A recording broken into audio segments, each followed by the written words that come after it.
No worries, mate. And we are live. What is going on, ladies and gentlemen? Welcome back to Beyond the 90. Got friend of the show and, well, one of the first guests we had on this show. Got Ali from Pride of South London Fan TV. Ali, mate, how are you doing? Yeah, good, mate. All good. Important 3 points at the weekend for us, which hopefully kickstarts our season. And looking forward to the game at the weekend. I think it'll be a good game with lots of goals. I wonder what that's like. Still in the position of, I'm not sure what's happening. Again, at least we beat Forest, but again, it's all back to nothing. But just looking where Palace are at the moment in terms of the table, not too high weight. Again, you're only a couple of points above us, but then you had 2 games in hand. So that kind of helped you out. Now you've got the win against Leeds. Well, what's the feeling around Palace this season at the moment? It's been a weird start because our start was insane. We had Arsenal at home on the opening weekend, which was a narrow defeat. We had Liverpool away where we got a draw. We had Man City away where we were doing well. We're winning. And then Haaland's obviously a cheat code and does what he does in the second half. We've had Chelsea at home, which we were right in the game. And then inevitably Conor Gallagher got a winner. That was always going to happen.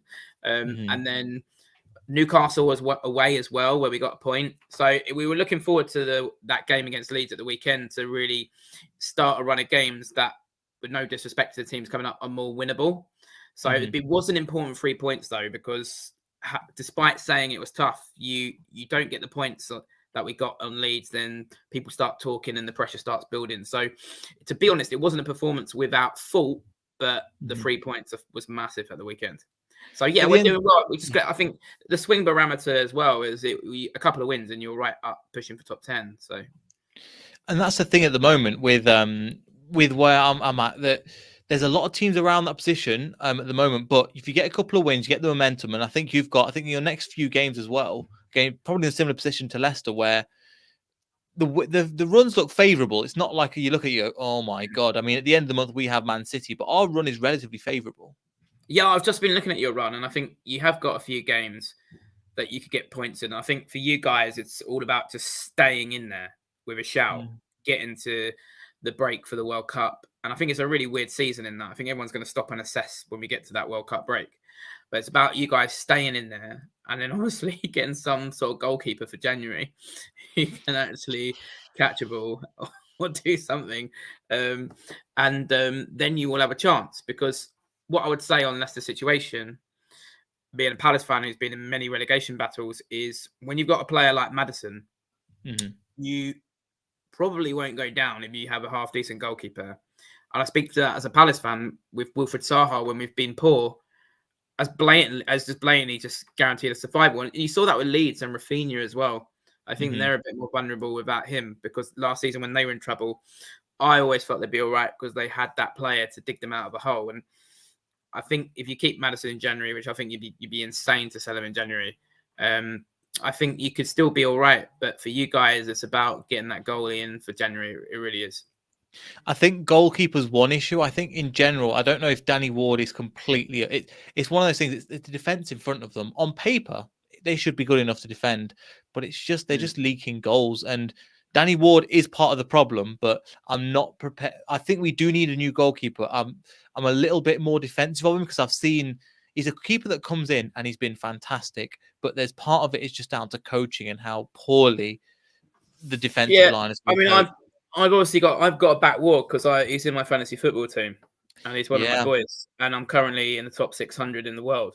And also top of the Beyond the 90 League, which I would have thought you would have congratulated me on by now. But I've been hiding in a hole, mate. Honestly, I've not been looking at anything to do with football. I think obviously we're going to come on to Rodgers, but what I would say is you get the win against Forest, you're in the game against Bournemouth. Even if you go out of that game with a point, you kind of continue the momentum. And then that goalkeeping mistake, what was he doing? It's just, it's just shooting yourself in the foot. And I think it'll be interesting. I watched the Tottenham game where you lost by quite a lot. Was it like 6-2? And the opposition are speaking about it before the game because, there were some great goals by Son, but they're firing them from everywhere because they know they can test this goalkeeper. We're playing a very attacking formation at the moment. We've got Elise, Eze, Zaha, Jordan Ayew, all in the same team, Edouard. And I think we'll do the same again because we'll just be looking to get at you and test him. And that's the thing I think of well, one of the questions I've got down is, do you consider Leicester like a bogey team for both? Because I think there's never really been a boring game. There's been absolute Yeah. thrashings from both ends. There were 3-0s I can think of. On your end, it was 3-0, then 5-0 when we came to your ground, I think, of 2018. It's been some, I don't know if you consider it as a bogey team, but there's never a boring game, Leicester Palace. No, there isn't. It does tend to be a good game, and even when we had Roy Hodgson, which was like with our star under Hodgson wasn't great, the game still seemed to be good because we counterattacked well against you. I think it's going to be a high-scoring game at the weekend with the Ward situation that I've touched upon. But our formation is very attacking. It's literally Decore holding in front of about 5 attackers at the moment, because we have a real gaping hole in central midfield. James MacArthur and Conor Gallagher shaped hole. James MacArthur's got a long-term injury, and obviously Gallagher's back at Chelsea, and we didn't get the players that we needed in the summer, and we're just going to have to make do until that World Cup period. I think our run of fixtures, like yours, is favourable now, so I think we'll be okay. But we need some bodies over the line early doors in January, like yourselves. I think ours is just, well, I think we're in a bit of financial trouble. That's why we haven't brought anybody in. But I think the players are there on paper, and Johnny Evans is still a great defender. And any team would be lucky to have him in the Premier League, but he's making some awful mistakes and just coached completely wrong. We'll just get in some of the cuts as well. Again, this is pretty much what's going to happen.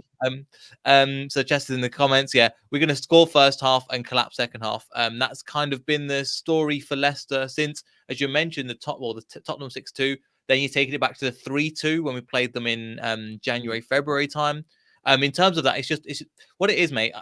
Ward is part of the problem. I agree, but there's also other problems, and also, this is not a new issue. We've dropped 30 points from winning positions in Well, yeah, I mean, 2022. I was hearing the talk. I heard the talk because obviously I follow you guys on social media and on social media as well, and I could tell the mood was changing towards the end of it. I could tell the mood was changing from your social media accounts towards the end of last season, and it seems like that toxicity is just spilt into this season. You know, the firing side for me was Kasper Schmeichel going, and I know that I've heard whispers that his attitude wasn't as good as you might think, but when you got a player like that, you think you'd want to end your career considering what he's done, and that just made me sit up and think, maybe people don't want to stay there. Maybe it's not great. Maybe he knows what's going on behind the scenes, and this doesn't feel like a good time at Leicester. And I think Brendan Rodgers, I know some Leicester fans might jump on me for saying it, but he has won you an FA Cup, so I'm sure they might not. He's a good manager, but sometimes there's a time and a place, and the time comes in football to move on, and that time's probably come for him. I think he was angling for the sack, but I now think he wants to keep the job, because I think if he goes now, his Leicester CV is blotted. It will be he's been sacked when the 20th, rather than remembering the FA Cup. I think he needs to get you to a respectable league position and then go to keep that area of his CV looking good. That's where I think it's getting toxic. And from the outside, and I'm only speaking this from the outside, it looks like Brendan Rodgers is acting for Brendan Rodgers and not Leicester City Football Club, particularly with some of the comments where it looked like he was just wanting to be sacked to get the payout. Yeah, and as part of that's the problem. And if he was fighting, it seems like he's got a little bit more fight in him now. But in general, I mean, I think that's about him, because I think he's looked. It's an international break. I reckon he looked at it for, well, I used to get linked to like all these big jobs. Well, I ain't going to get them now if I leave Leicester at 20th. So I need to redeem and at least get them to the end of the season to a respectable league position, and I can leave with the FA Cup on my CV. I think he wants to stay now, personally. It's the thing is, from what we've heard from the club and stuff, it seems like a lot of the fans, a lot of the board members are just shocked he's still there. It's to do with our owner, who's still got faith in him, but he's pretty much the only one. I don't know if you're coming to the game on Saturday. No, I can't make it. I'm going to the decent 12:30 is a long. It's early kickoff as well. I have looked at going to an away game in the Midlands, but I'm going to the decent stadium. I'm going to the Forest game. It's all right. It's all right, stadium. I winded you up. It's all right. I know. But I actually have a lot of affection for Nottingham because I lived there for 3 years. So yeah, that's one of my bucket lists, because they were never, when I was there, Palace and Forest were never in the same league. So I'm quite looking forward to going. I do want to come up to Leicester at some point, though. Yeah, I mean, well, the ideal one would be Saturday, but I imagine as well with it, I think that if it was the other way around, it was a 12:30 kickoff. I'm like, I'll be all right, just because, and also it would be a great time for you as a Palace fan as well to come and see some, well, your I team think again have 2 wins in a row and take you up to mid-table. it's going to be a really good game. I think. Banned from that comment alone. But yeah, I think that was in terms of the Nottingham Forest. But yeah, in terms of again some of the I've got kind of two things I want to touch on in terms of some of the attacking talent, because you're right. Again, Eze's come back again. He's looking like not close to himself, but we know the levels. Eze Cassette look really good. As you were mentioning, Elise, Edouard, another good player. Zaha looks like he's back in form as well. Attacking wise, Vieira's getting you to play some really good football. He is. The structure of the team, I'm not entirely sure of at the moment. I think at some point we're going to get undone badly, because it's Decore holding and then everyone else is attacking. Yeah, I mean, listen, the most excited, we've all been excited about getting Eze, Elise, and Zaha in the same team, because Eze was really recovering from a serious injury last season, and Elise had on and off injuries too. And when you got quality like that in your team, you've always got a chance. And like I said, it wasn't a particularly vintage performance against Leeds, but what got us through was a quality ball from Elise and a great moment from individual brilliance from Eze, and that was the difference at the weekend. So that's promising. Once it really gels with Eze, Zaha, and Elise in the team, we can bring it. I honestly think that's us up there with anyone in the league. I think we can bring it to anyone. I mean, obviously Zaha's always talked about he's got the most Premier League goals in 2022 calendar year behind Kane and Son. I'll always stick up for him and defend him and think he's underrated in the mainstream media. But Edouard is interesting. 2-2.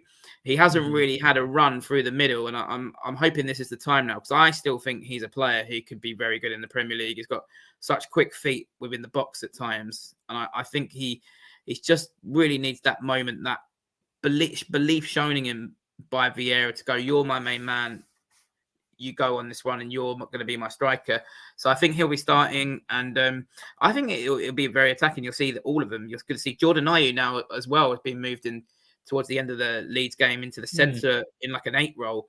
I think you'll see him there, Elise on the right, Zaha on the left, Edouard up top. It's going to be another attacking team. And just again, one player that again, Edouard again, we know him because we were linked to him for so long. And then looking at Mateta as well. I don't know if he's starting, because last season, remember, he was starting a majority. It was starting a lot of the games from what I saw as well. Now it seems to be Edouard's kind of overtaken that. But where are your fans and everything around Mateta? Because I know he was there were similarities always mentioned between Iheanacho and Mateta. Have a terrible game, but then comes up with an absolute banger and scores you the goal. And you're like, I don't know where this has come from. Boom, boom, boom. Mateta's in the room. There ain't no striker better than Jean-Philippe Mateta. He's quite erratic. I love him, but for me, I said it in my analysis of the game on my channel after the Leeds game. I think he's got the order right now. I'd start with Edouard and bring Mateta on, because he's kind of that impact sub, particularly at home. He comes on and everyone's going boom, and he comes on and he really plays to the crowd, and he brings kind of a new energy. But then sometimes he can have a great game, and sometimes his touch is way off, and you think, well, how are you a professional footballer? But I love him. He's a great character. Football is built on characters. Palace is built on characters. And he has shown quality. I mean, he's an amazing story, because he was on loan, and we really thought that would be it come January. He's going to go back. And then he just went on a run, and we extended and bought him. He will be on the bench, but he comes off, and he is capable of coming up and having a moment of brilliance and getting in there. And he's a lot more physical than Edouard.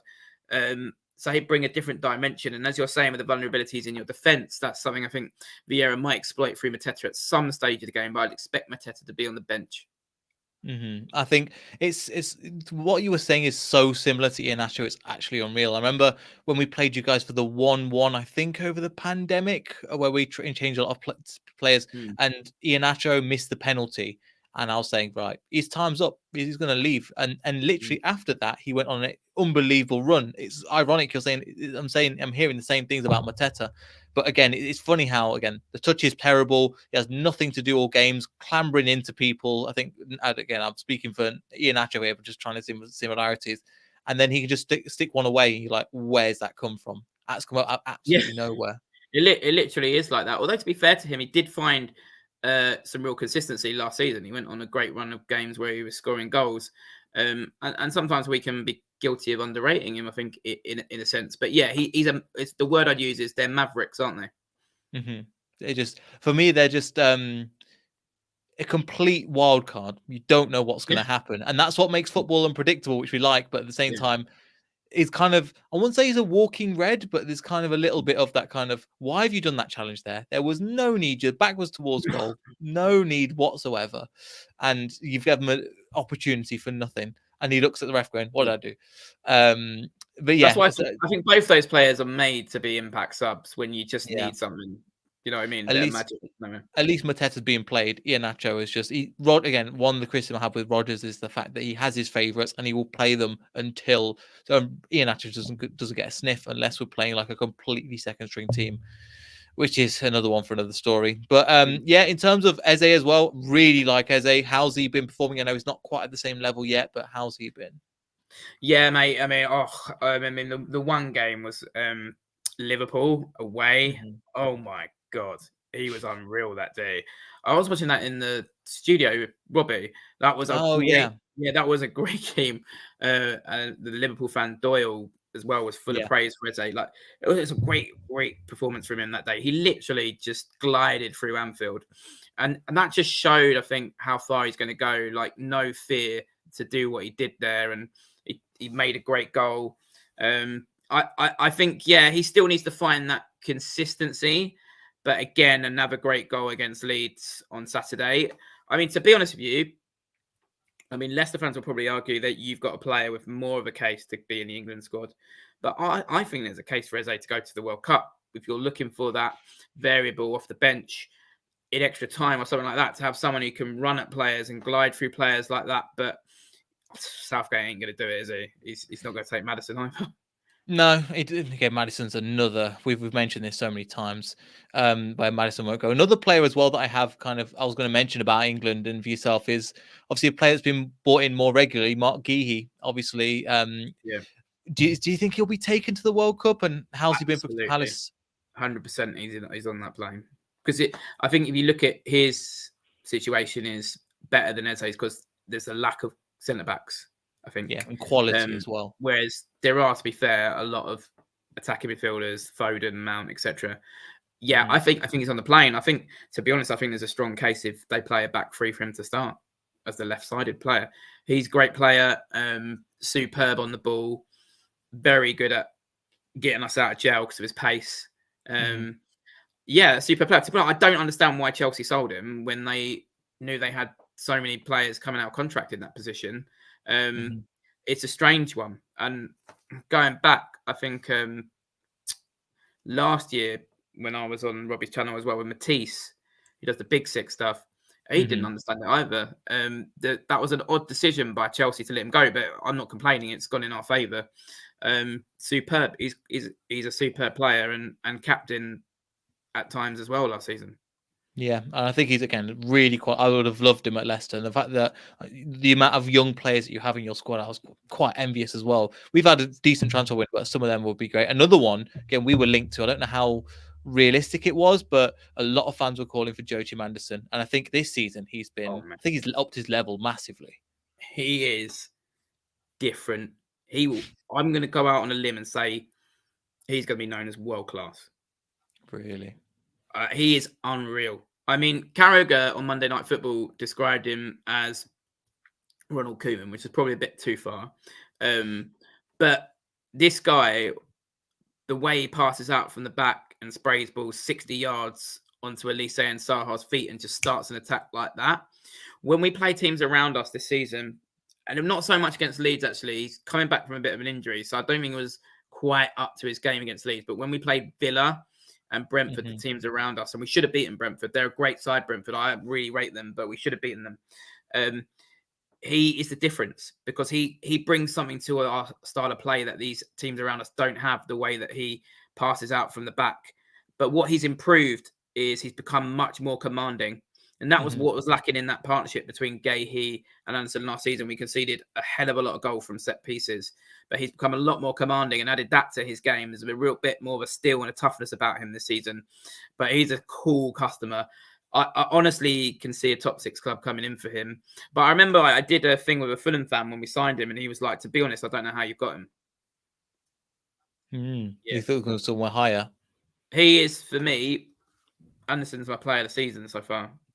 Jeez, I know he's been rated in a lot of people's player of the seasons as well. So it's not been too many centre backs, but I think Anderson has stuck out massively.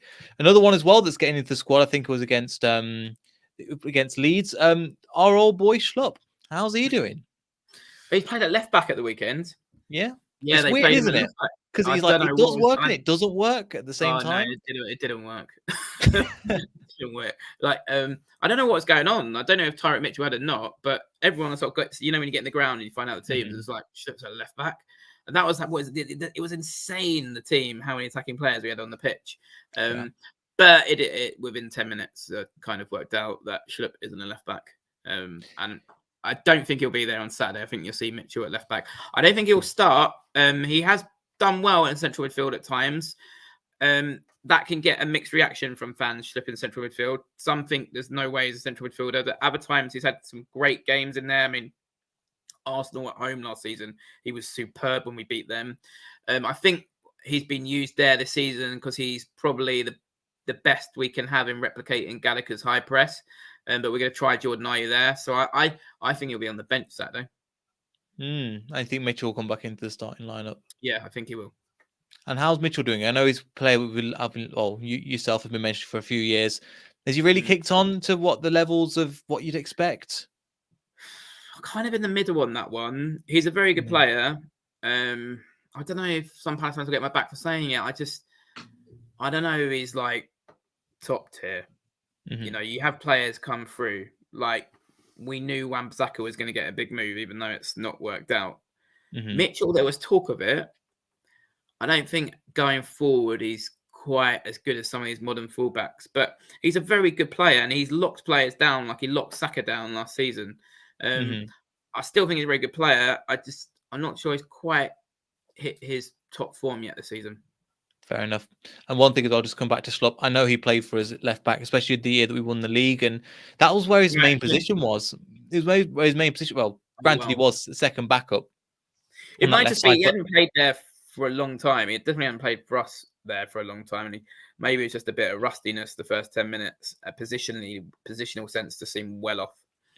It's just, if you think about him, the pace works, the power kind of works, but his quality to deliver ball and his final end product isn't there. And I like Schlupp, but it's just not the player that he is.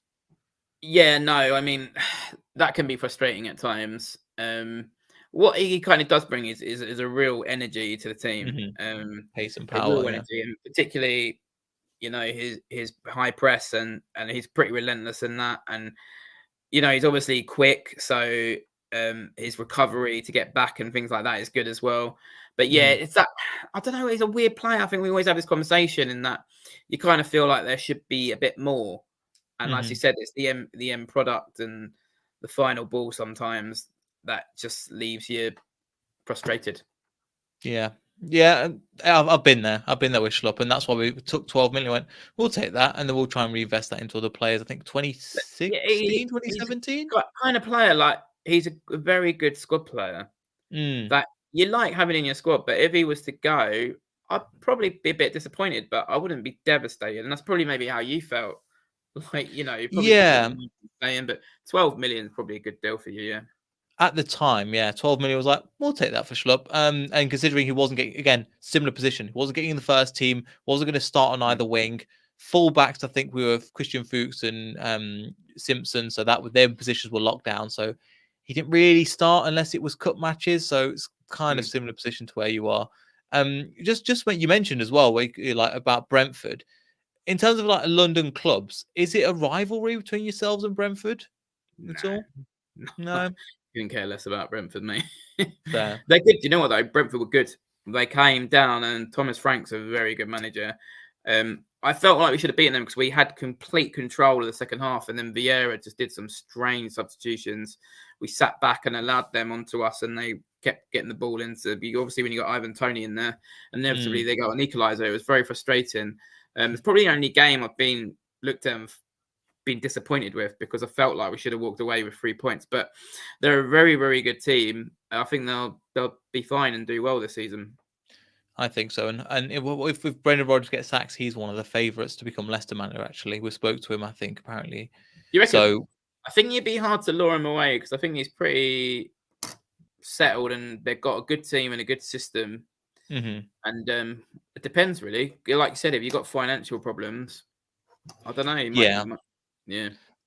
Well, we're not sure, but again, it makes sense because it's kind of that step up from Brentford because we kind of do a similar Moneyball-ish thing, but obviously on a bigger scale, bigger budget. We've got a head of recruitment from Southampton, so it's kind of that. The reason why he joined us, same thing, just that, but just a bit more, bit upper level. So potentially it could be. And then one thing is going to ask again. How's Vieira doing in terms of the fans? Again, when you were saying last time, fans are warming to him. They see him as kind of he's there for the future as well. And is Vieira? All the fans behind Vieira still? Yeah, massively. Like, of course, last season we would have taken anywhere between 11th to 15th, and just an improvement in style. You knew how frustrated I was with the style of football under Hudson, but then the icing on the cake was the semi-final in the FA Cup. I think it's been helped massively by Dougie Friedman, who works behind the scene with the recruitment. Because, like you touched on it, Eze, Elise, Anderson, Gahey, these signings have been incredible. But the way he's got us playing and the way that he manages every single type of player at our football club, you know, the young players like Mitchell, the more experienced ones like Joel Ward, who's been with us through promotions. And these are the guys that got De Boer out within 10 minutes. They're not easy to win over. And then the more complicated characters that he's been talking about in the media today, like Saha, who's really taken to him and thrived under him. I think that sort of connection with a modern player is what makes me think he could go maybe right to the top of management, because sometimes those elite players don't transfer it to management. You know, if you look at Roy Keane, he can't connect to the modern player. That's why he's the pantomime villain being rolled out at Sky Sports every week. You look at Gerrard, he's in a bit of trouble right now. So I think he could go right to the top of the management, personally, Vieira. The only question marks is something I've touched upon is sometimes his in-game management can leave you scratching your head a bit. Particularly the Brentford game was one. The FA Cup semi-final, I thought his substitutions were poor. But to be fair to him, as I was saying in my review of the Leeds game, he got it absolutely bang on against Leeds. He's very reflective is what I like about him as well. He reflects on things and then corrects them. That's pretty good to hear. I mean, when we talk about, again, that managers of that era, you're looking at obviously your Gerrards, your Lampards. Vieira's not really mentioned in the same breath, which I find surprising considering he's doing a better job than, in my opinion, both Gerrard and Lampard. Yeah, I mean, maybe it's because he's not English. But yeah, no, I think he's better than both. I think. Listen, I mean, Gerrard, the thing about it is, the lesson that should be learned from Vieira is to not write these young managers off. I mean, people are very, very quick to write these young managers off. There was an era a few years ago where the same people were getting the jobs. It's like, you've got to give these guys a chance to get their foot into it. And Vieira, you know, he had a tumultuous time at Nice, and but he's, you know, got away and reflected on that and come back and is doing a very good job at Palace. I mean, you look at some of the people who jump on Lampard, and I know that some of it's partisan from fans of other teams. I kind of have always felt in the middle of Lampard. I think he got Derby to a playoff final. Okay, there was financial irregularities with that, and he was quite lucky with some of the players he had on loan. But then at Chelsea, you know, people forget that he had a transfer embargo and got them top four. And then obviously he went on a bad run, and Roman Abramovich did what Roman Abramovich does. So for me, I'm kind of in the middle on Lampard. Gerrard's going through a bad spell, but it's hard. The Premier League's hard because to be those teams from 8th to 17th, you go on a couple of games bad run, then suddenly you're near the relegation zone, and suddenly the media are talking about you being sacked. It's ridiculous, really, when you can win a couple and get yourself right back up there. Yeah, and I think it's kind of narratives as well. And we had that last year where we were in 14th, I think, when we played Everton. We lost against that game. and then we just jumped up the table to 8th, and I was like, how have we done that? Literally in a couple of weeks, we jumped up 6 positions. I think it was yourselves, us, Wolves were kind of there. I think they fell off a little bit. Brighton. I'm trying to think who else was in that. There was a few. Southampton were there. There's a few of us in that position where it was like that mid-table. I mean, it's just so like if you look at the league table now. I was on a Leeds podcast last week, and I was saying, well, we win a couple, we're right up there. You lose a couple, you're right down where we are. Like the swing barometer at the moment in the table right now is just like that. You know, a couple of wins and you're fighting top 10, and a couple of defeats and you're fighting relegation.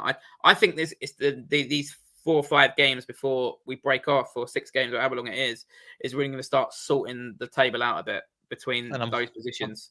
I'm hoping we're in the higher half by then, because again, with our run, we play people like yourselves, Leeds. We're playing all the teams that are around that position, where in that lower half of the mid-table, and we need to be getting some points, because otherwise, if you leave it too late, you're going to cut yourself adrift, and we're going to be too far gone. Leeds were very good for the first half an hour, but we were tactically set up poorly, and but to be fair, they played well. They just didn't turn up second half. It was a bit odd. But yeah, I mean, Leeds I think will be an interesting game for yourselves. That Aronson looks a good player, and obviously they've got Jack Harrison, who's a good player. But you can always get Leeds defensively, I think, even post Bielsa. Yeah, I think they're a decent team, but they're you can see their frailty there, and they are there to be exploited. There's a reason why they're hanging around again that lower half of the kind of that 13th, 15th position. I think they're about in. I think one thing I was going to say as well is we mentioned, I think last time we talked about again that split, because last year there seemed to be a lot of teams that could potentially break into that top 6, and I'm talking about likes of us, Wolves. I think you were on a good run of form as well. I think this season it's kind of gone the top 6 with the 5 sub rule, and the spending power of the top 6. I hate that. It's run away with it. I think I want to see, for example, when you were in the FA Cup, I was like, I want you guys to go all the way. And there's unity around anything outside the top 6. And unfortunately, we're just going through a wave where I think the top 6 are just kind of running away with it. Yeah, I mean, I think the money they've got and City getting Haaland is just going to make the league boring this year.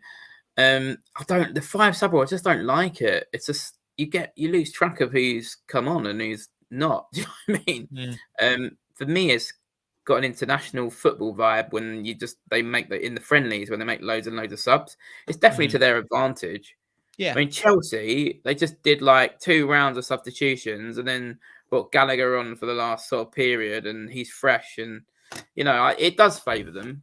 And they got their way. I think Jurgen Klopp cried enough in the end that he got his way, basically. Personally, I'll always be pre-substitute rule. Yeah, I mean, there is partisan, isn't it? I mean, when that stupid idea came out from the Chelsea chairman, was it North beat South? I went, nah, if you're going to do anything, do a top 6 players against the non-top 6 squad players. Like all the non-top 6 teams would be like, come on, let's beat them. And also the top 6 will turn on each other, because Arsenal fans are playing with Tottenham fans, and B, their players will be left out, so they kind of eat. Imagine that if it was like I mean, to be honest, I don't want any of these stupid stunt games going on. Do you imagine the atmosphere in the non-top 6 end? It'd be brilliant. Yeah. You can keep your Super League, you shove your Super League and things like that. We'll go right after them. That'd be brilliant.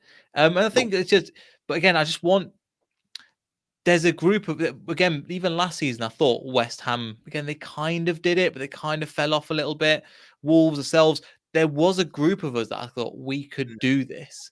And it just doesn't, again, there's just so much I live in a West Ham area. I think, what's really good, actually, there's a few podcasts out with Sean Dyche. He's actually a really interesting guy, and there's a lot more depth to him than people, he himself was saying there's this sort of media persona built up on him. And he was talking about when Burnley were in Europe and just how tough it is with the flights and stuff like that. And I think West Ham probably, they're juggling the Europa Conference and that. I live in a West Ham area. I think he's turned it around the last few, but for them, the Europa Conference for me is their season, because I think they've got a good chance in that, and that get them back in Europa. So I think West Ham will be all right. I think where they're frustrated is, from what I hear from their fans, is he's not been embedding the new signings. He's being a bit too patient in bringing them in, but he has now. And that Scamacca has been scoring a few. He's in my fantasy football team. So I think West Ham will be all right. Wolves are in big trouble. Yeah, I think they're in trouble because there's a lot of toxicity. And I know you know Sweet and Sour Soccer, and listening to them, they go, I met up with them a couple of months ago, even if 3 games into the season, like, we're going down, lads. And I was like, come on, stop being over exaggerating. And then they were, no, we're going down. We can't score enough goals. And I went, right. And yeah. Yeah, I mean, Sweet and Sour Soccer predicted Palace to finish 20th last season in Vieira's first season. So if they get relegated, they get relegated. You know what I mean? Them, Talk Sport, the full lot, hey. No. I mean, I think Wolves could be. It depends. They've sacked their manager now, haven't they? So a lot will depend on who that appointment is. You know, I think Dyche is I mean, he could save someone. I think so the 2 favourites for Leicester job after is actually Dyche and Frank. And I think Dyche can do I genuinely wouldn't mind. I think some people would turn their nose up at it. I wouldn't mind going back to Dyche because I've seen what Pearson can do in terms of Nigel Pearson, great manager, knows how to get behind the team, knows how to defend, and that's what we desperately need. It's just defend. I think he'll just go, the attacking players, you go what you need to do. Dyche and Vardy, them 2 are just like a match made in heaven. Yeah, I think, he lives in the Midlands as well. He lives in Nottingham. He lives in Northampton. Yeah, that's one of the reasons why he's quite linked as well. Yeah, he lives in the Midlands. So I think like Leicester, or I thought at one point whether Cooper might go, whether Forest might be the one he wants. I think he loved the Leicester job for location and everything. Listen, again, like I said, like a lot of the things said about him are kind of media perceptions. One of the interesting things I listened to in the podcast was he was talking about recruitment at Burnley and how there's this sort of perception that he only goes for English players. But he's talking about, the setup at Burnley and the recruitment isn't great. So they kind of went for players that they knew. So, he's an interesting guy. He's an intelligent guy. If he goes to a club that are going to support him in recruitment and have a more extensive network, I'm sure he would use it. It'd be interesting to see him at another club, with perhaps, no disrespect to Burnley, with a bit of a higher ambition. Yeah, exactly. And I think, and what he did for them that season in getting that 7th position was, again, as somebody outside the top 6, I was like, that's brilliant.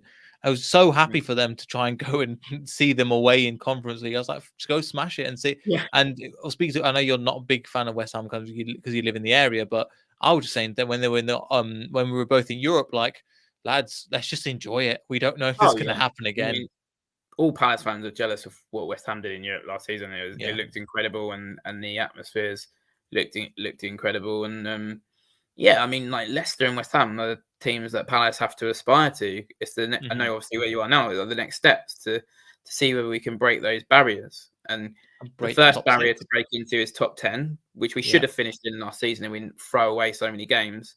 We have to sort that out. There was a stat the other week where over 70% of the games of our goals were conceded in the dying stages. We need to sort that out more. I'm still there, actually. At seeing games out.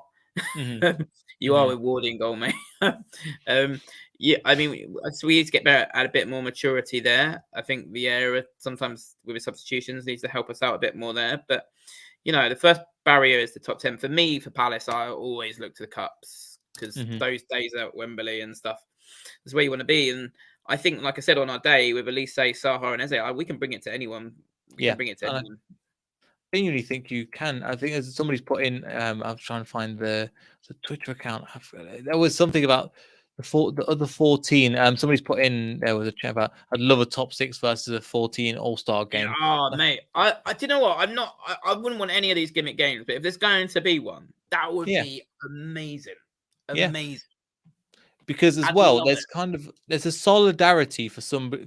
When I go into an office or when I see other people that support teams that aren't the top 6, there's immediate unity. Because we're normally, every office, I have this theory, but it's kind of like true. But every office you go to, you'll find a Man United fan, you'll find a Liverpool fan. There may be kind of one of Chelsea or Arsenal. Arsenal's quite a big supporter group, but Chelsea and Man United, Liverpool, you'll find them wherever you go in the world. When I find somebody that supports outside of top 6, I'm like, yeah, we share the same. We share the same. You understand, not yeah, how big it would be to win a trophy or to dream of winning a trophy. I know we've won a couple in our time, but growing up, I never thought we could potentially win an FA Cup. I was like, that won't happen. Do you know what I mean? And we've lived that a little bit, but yeah. I mean, Leicester have lived the dream, haven't you? Yeah. In a way over the last few years. I remember, can you imagine the referee and the VAR decisions in favour of the top 6 team, though? It'd be unbelievable, wouldn't it? Just be unreal. Yeah, we'll be down to 5 men in no time, and then we have to make 5 substitutions, change the whole 5-a-side team.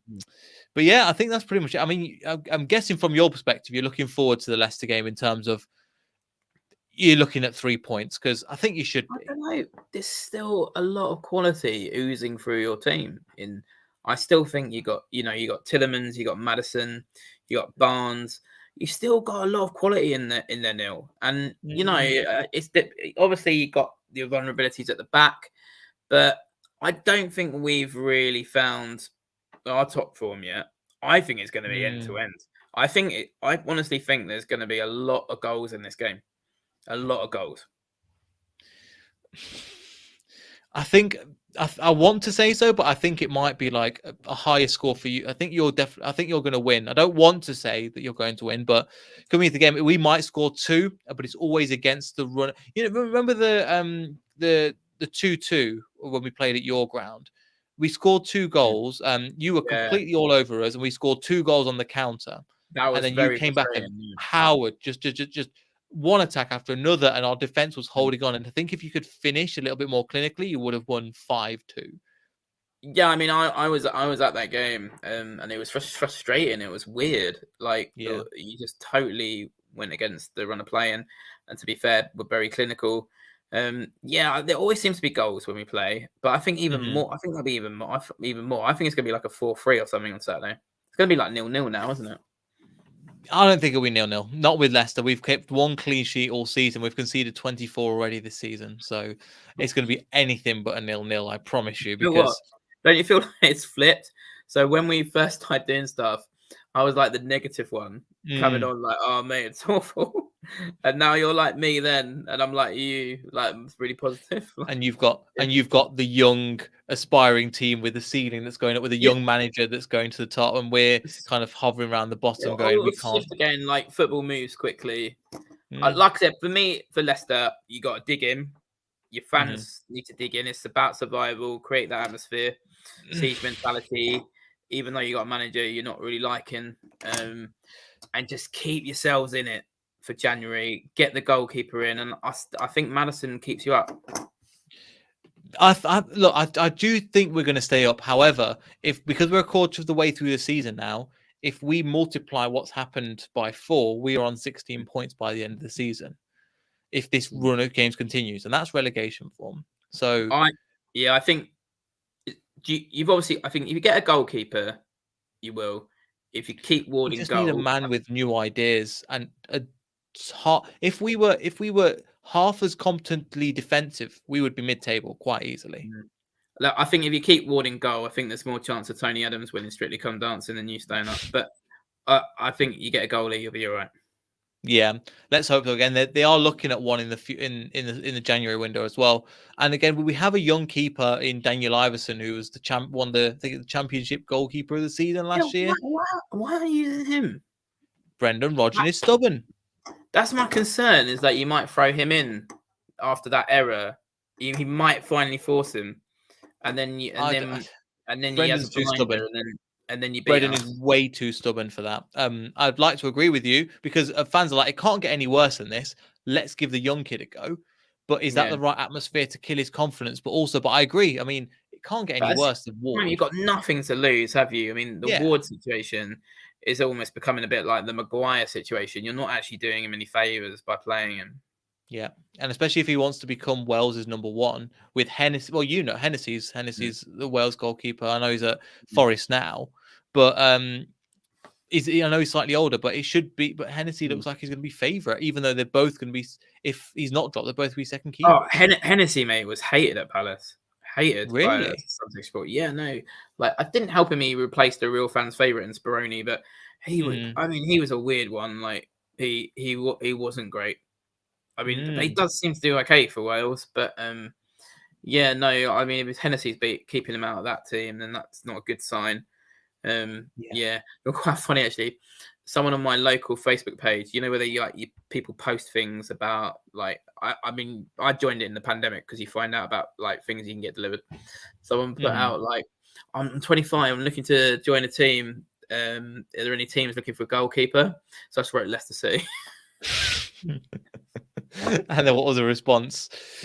5 likes. Just go 5 likes. That'll do. That'll do. Yeah, you More than laughing I at get me. on tweets. So that's all that Yeah, matters. Just again, something that you might find funny as well, and that's something that they're going around on the Leicester City groups. There's been a lot of people sending out. They have like at the halftime and before the show, they have oh, I've seen happy this. birthday Yeah. to happy birthday to blah blah blah. So a lot Yeah. too many people have been Mm. submitting Zach Rogers and Brenda now, which I thought was quite funny. But Again, so they're not going to read them all out now. when you get to that point, is that not just telling your board like it's time? Do you just think they don't want to pay him out? I don't know what it is, but we just need to. I mean, the atmosphere is going to be unbelievable. I think every match this season, we've always got behind the guys. But when it starts to go wrong and you go one and you think, here we go again. And it's the same. We're living Groundhog Day. So I think what will happen is we'll go 1 or 2 goals up and then we'll end up losing. Or I think that's how Leicester City have been for the past year. So I think that's pretty much. I hadn't really thought about that. If we could go 1 or 2 up, it could And get the the whole crowd stadium is just going on your players nuts. back, and that could be massively in our favour, really. I mean, that's something that probably the area needs to talk about in this team talk is get the early goal, and then they're going to be right under the cosh. Yeah, no, that could go in our favour. I think it's going to be a really good game. It's going to be a really good game. I'm looking forward to it. It'll be a good one. I'm glad you are. I'm not.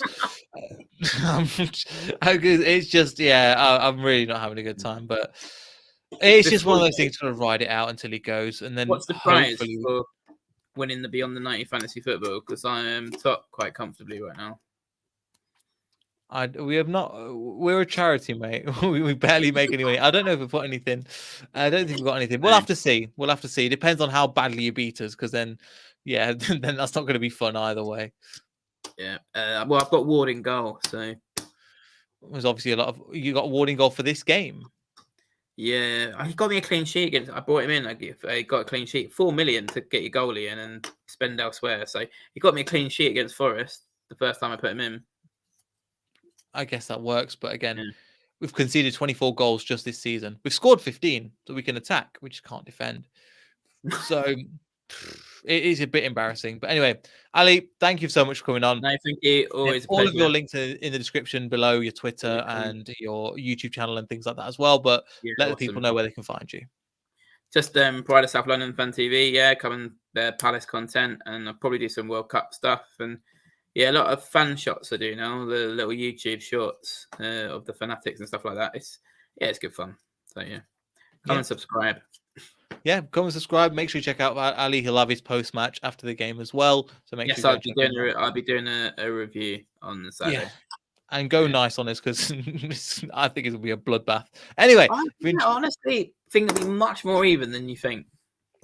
Maybe, but I'm not holding out for it, to be honest. The amount we've conceded to, the teams we've conceded to as well, and the games we've gone from the Southamptons when it was 1-0 up, losing 2-1. Brentford, we were 2-0 up, we drew 2-2. I've amnesiaed it all out of my head because I just don't want to remember it. But it's Bournemouth 1-0 in the beginning, and then we end up losing 2-1, which was predictable. We don't even celebrate goals now in the first half. We just don't celebrate because we know. Yeah, it sounds really bad. Ask Ant as well. We don't celebrate goals. We go, okay, we're going to lose by the end of the game. So. Ant seems more bitter than you. Like in his post, he just seems like he's absolutely had enough for a long time. We've been talking about it. I think we've been similar. He just has his Twitter personality is very different to mine, and I'm like, I don't really do social media as much. No, I get a lot of Rogers out vibes from him every week. because he keeps posting, surely he's going to go now. I'm like, no, please, can he stay for the Palace match? Don't get rid of him yet. After that, I don't care, but just get him through. No, He'll be there. You're all doing the polls. Rodgers in or out. Like you've been doing it at Leicester Fan TV. So every time I vote Rodgers in, and you're all like, who's voting Rodgers in? I'm like, yes, me. I don't want him to go yet. Like, please little hand me. Oh, fair enough. A few more weeks. Like, listen, I still think there's a good manager. Just times and places, and the time has gone. It's a cycle. His cycle has ended. That's all it is.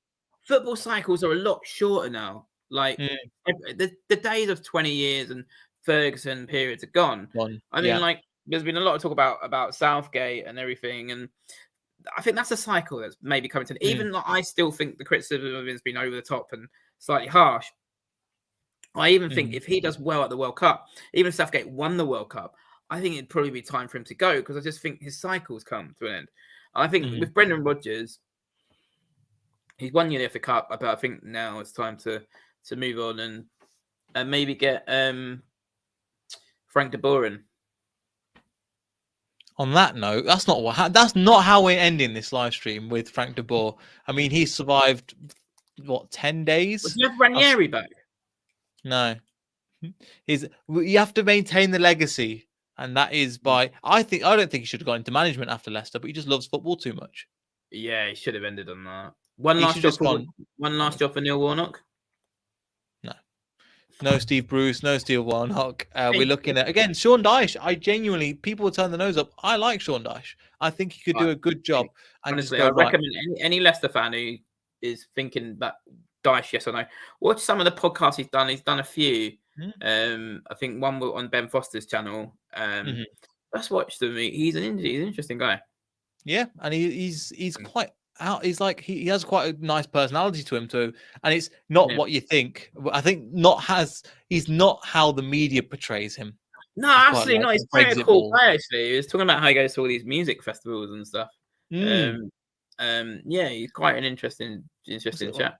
Kasabian, I think it was Kasabian or something like that. I remember one of the bands he was talking about. Yeah, because again, they're from Leicester, so that's the one link we have. We're ending on that one again, a little bit of a positive for once. If you enjoyed the video, again, like, subscribe, make sure you check out Ali's channel. I'll see everybody in the next video. So goodbye.